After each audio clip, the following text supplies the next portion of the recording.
আসলে একটা ১০০ টাকার নোট আমাদের শপিং করার জন্য তেমন কিছুই ভূমিকা রাখে না, কিন্তু সামান্য ১০টা টাকা যদি আমরা মসজিদ অথবা গরিব মিসকিন অন্যান্য বিভিন্ন ভালো কাজে যদি দান করতে যাই, তাহলে সেই ১০টা টাকা আমাদের কাছে অনেক মূল্যবান হয়ে যায়। এটা আপনার ক্ষেত্রেও যেরকম আমার ক্ষেত্রেও সেরকম।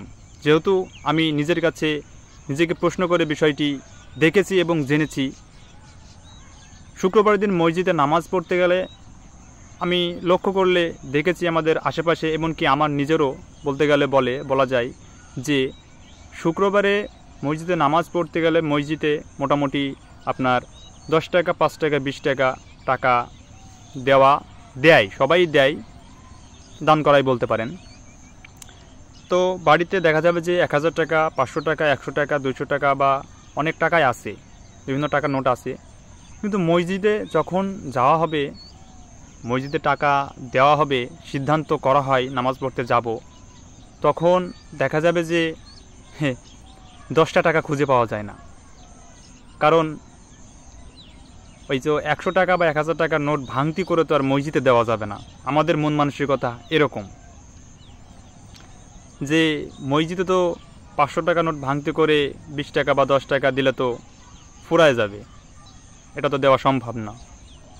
কিন্তু একটা জিনিস খেয়াল করলে দেখবেন যে যদি আপনি আপনার পোশাক কিনতে যান বা কোনো ভালো রেস্টুরেন্টে বা ভালো হোটেলে খাবার খেতে যান, বন্ধু বান্ধব আত্মীয় স্বজন যাই বলেন না কেন, যাদের নিয়ে যান, সেখানে ১০০ থেকে ৫০০, ৫০০ থেকে ১০০০, ১০০০ থেকে ২০০০ পর্যন্ত আপনার বিল হবে।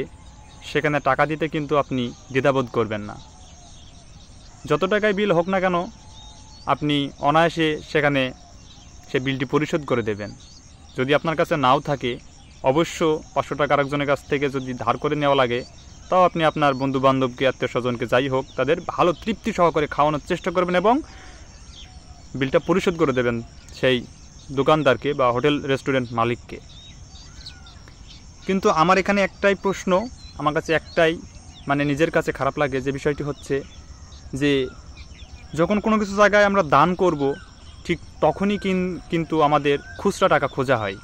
এবং যদি দেখা যায় যে আমার পকেটে যদি মনে করেন যে আপনি ৫০০ টাকা আছে, ৫০০ টাকা একটা নোট আছে, একটা গরিব মিসকিন আসলো বা কোনো দান করার একটা জায়গা, রাস্তা চলতে পথে কোনো মসজিদ মাদ্রাসার ছেলেমেয়েরা ধরলো, এরকম জায়গায় যদি আমি দান করতে যাওয়া যায়, দেখা যায় ৫০০ টাকা নোট আছে, তাদেরকে দেখা হলে বলা হয় যে আমার কাছে খুচরা টাকা নেই, দেওয়া যাবে না। কিন্তু ওই একই সময় যদি কোনো বন্ধুদের একটা সিগারেট অথবা অন্য কিছু খেতে চায় বা প্রয়োজন বোধ মনে করেন আপনারা, কিন্তু সেখানে অনায়াসেই ৫০০ টাকা নোট ভাঙতি করে খরচ করেন। কিন্তু মসজিদ মাদ্রাসা বা ইসলামের ভালো কাজে আমরা কেউই একটা বড় টাকার নোট ভাঙতি করে খরচ করতে চাই না। আসলে আমাদের মন মানসিকতাতে কেন এরকম, একমাত্র ওই উপরওয়ালাই বলতে পারে। তবে আমি বলবো, দান সদকা যাই বলেন না কেন, সেটা ১০০০ টাকার নোট হোক আর ৫০০ টাকার নোট হোক, যদি আপনার সামর্থ্য থাকে, সামর্থ্য অনুযায়ী ভাঙতি করে হলেও দেওয়ার চেষ্টা করবেন। কারণ আখিরাতে ওই টাকার কিছুটা হলেও উপকার আপনার আসবে।